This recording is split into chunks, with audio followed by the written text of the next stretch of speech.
Well, welcome to episode number 11 of The John Dulong Show. I'm John Dulong. So glad that you're here with me today. Welcome to the first episode that I'm actually recording in 2018. Of course, we had last week's episode that landed on the first day of 2018. But, because time works linearly, I had to record that a little bit before. So I was in 2017 talking on an episode that you listened to in 2018. I think you guys can figure this one out for yourselves.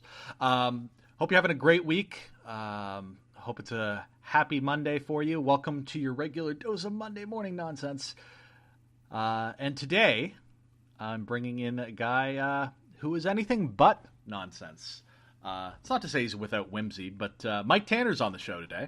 A really great friend, owner of One Red Cat Media, host of Writing in Cars with Cats, and author of Really Little Wins.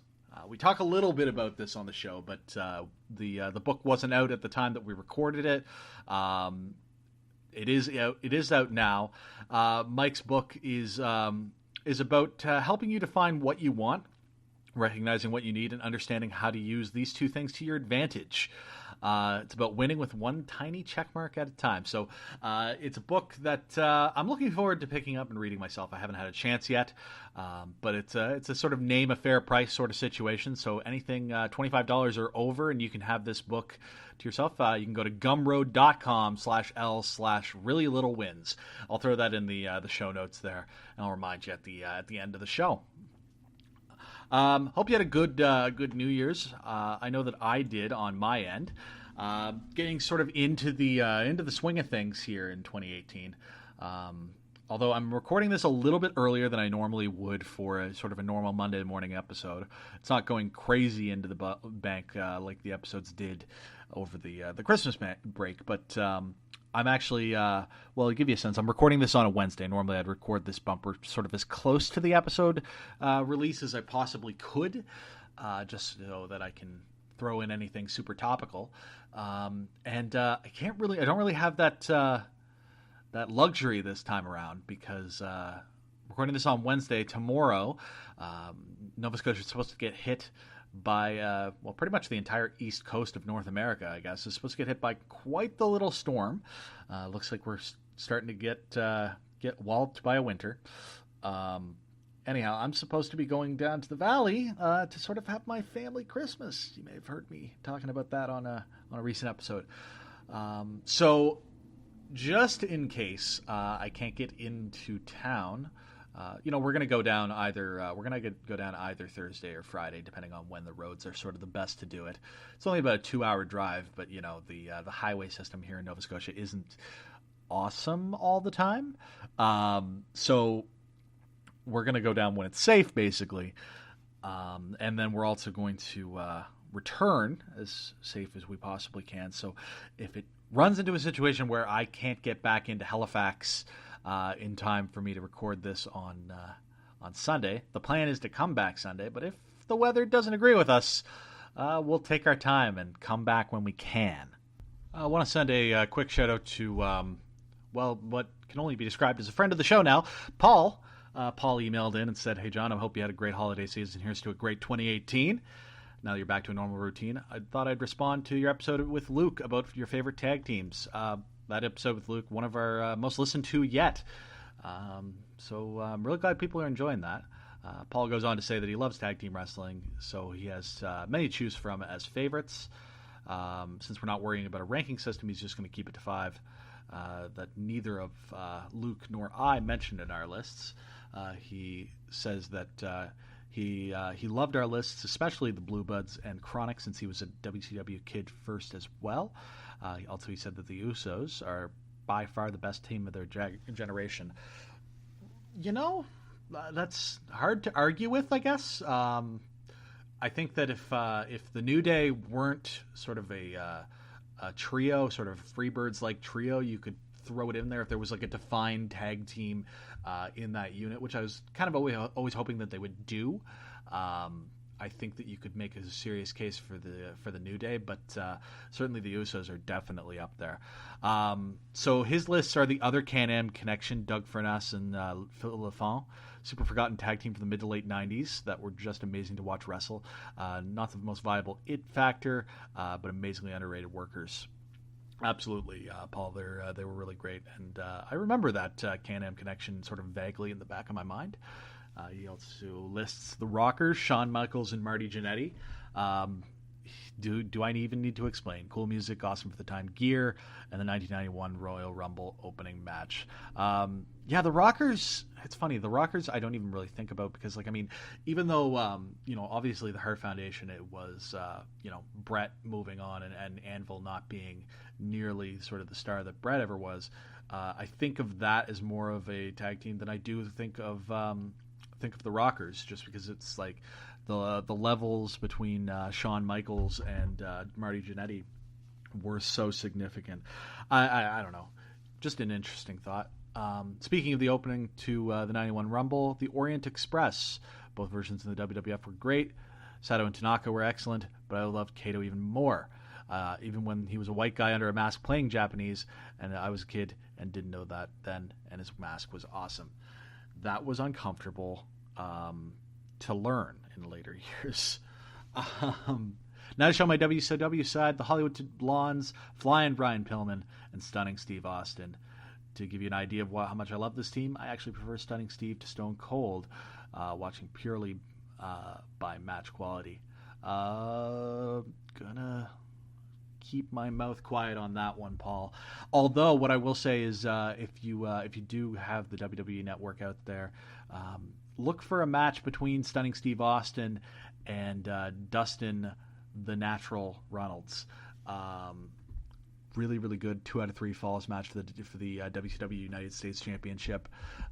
Luke and I watched that many moons ago, and it was one of the better matches that I've ever seen from those two guys. Dustin Runnels, better known as Gold Dust, can really, really go, and is obviously playing a much different sort of white meat babyface to Austin's sort of sniveling heel, and it's interesting to see where those careers went from there.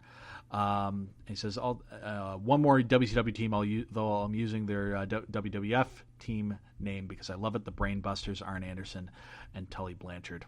Call them Brainbusters, call them part of the Four Horsemen, it matters not. They're the prototype for my favorite type of team today behind the Usos. The Revival, plus the Spike Piledriver was one of my favorite tag team finishing moves ever. I really like the Spike Piledriver too. Thought it was a really great move. To me, it's kind of, and maybe I'm showing sort of my younger fan sort of vibe here. To me, it's more associated with the New Age Outlaws, but definitely Arn and Tully, some really, really good rough and tumble old school wrestling guys. And we talk a little bit about that in the interview here with Mike. We talk about just sort of that rough and tumble, really visceral wrestling with an A style, and how much I do love that myself. So without any further ado, we're actually going to get into that conversation with Mike. Don't worry if you're not a wrestling fan, it's not a wrestling heavy chat. It just happens to be how Mike and I met, so we talk about it a little bit there. So that's going to do it for me rambling here at the top of the show. I'll see you on the other side of my chat with Mr. Mike Tanner.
listened to it, and then when I found out I got to be on it, I was even more excited to listen to it because I like listening to me, so it works out perfectly.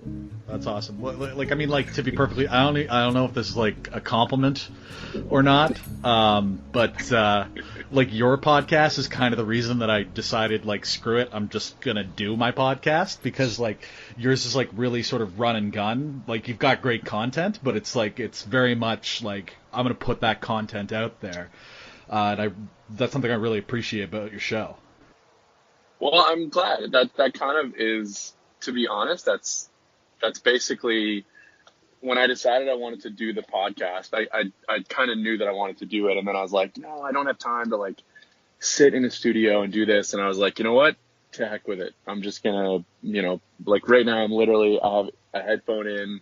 I'm on my way to a hockey game, and I'm just like, all right, let's do this. So we're doing the Marin thing today, by the way. This is Mike Tanner who's joining me. Mike and I have been friends for a couple of years now. And owner operator of One Red Cat Media. So Mike, what is One Red Cat Media? One Red Cat Media is part of my gig. So we are an agency in Halifax that handles web development, social media, marketing, content development, branding. Basically, we sort of describe ourselves as helping businesses find their place online. So whether that's, hey, I have a website that looks like it was designed in 1997, or I've got a logo that looks terrible, or I have no idea how to tweet. We sort of help businesses figure out the best way to do those things. Nice. So, like, what led you down that path? Like, what were you interested in before you started in this business? Because I know that you worked in with computers, like an Apple store type of deal before there was an Apple store in Halifax. But what led you to this being what you wanted to do? Well, very, very much, honestly, my whole entire career and everything that I do sort of at this point has been out of the tendency to say yes. So my sort of story was that I was helping manage a small third-party Apple sales and service spot in Halifax called the Halifax Mac Store.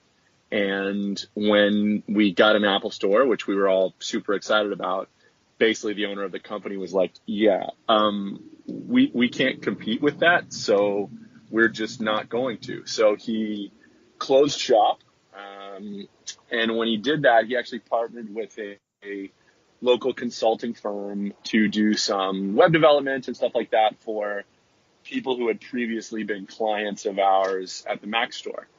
And I was asked to come on and sort of do client management for that. And it didn't go very well. Honestly, they were looking at much larger builds than what our clients were interested in. And at one point I had a client who said, look, like, we need a website, but we can't afford that. Would that be something you could do? And I just said, yeah, I could put that together.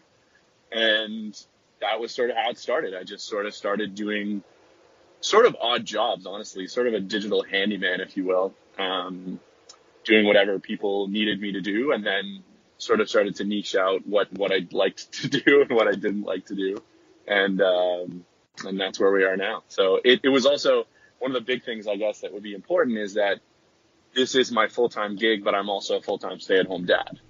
So I have 2 kids, aged 3 and 6. And so for me, it was all about the flexibility of running my own business and being able to say, this is when I can work, this is when I can't. And that was a big part for us. Nice. Like, and it is really cool. Like, your kids are obviously a big part of your life, and they've even, one of them, your daughter's even featured on the podcast once. So, it's really great. So, in terms of sort of the working when you want, I was hoping that you could sort of just, like, I know you talk about this quite a bit on your show. I was hoping you could sort of share with my audience sort of some of the realizations that you've had with that, sort of specifically around, like, you've talked recently about how you've sort of had to structure your time around having your kids and when you work best. Right. So I think that's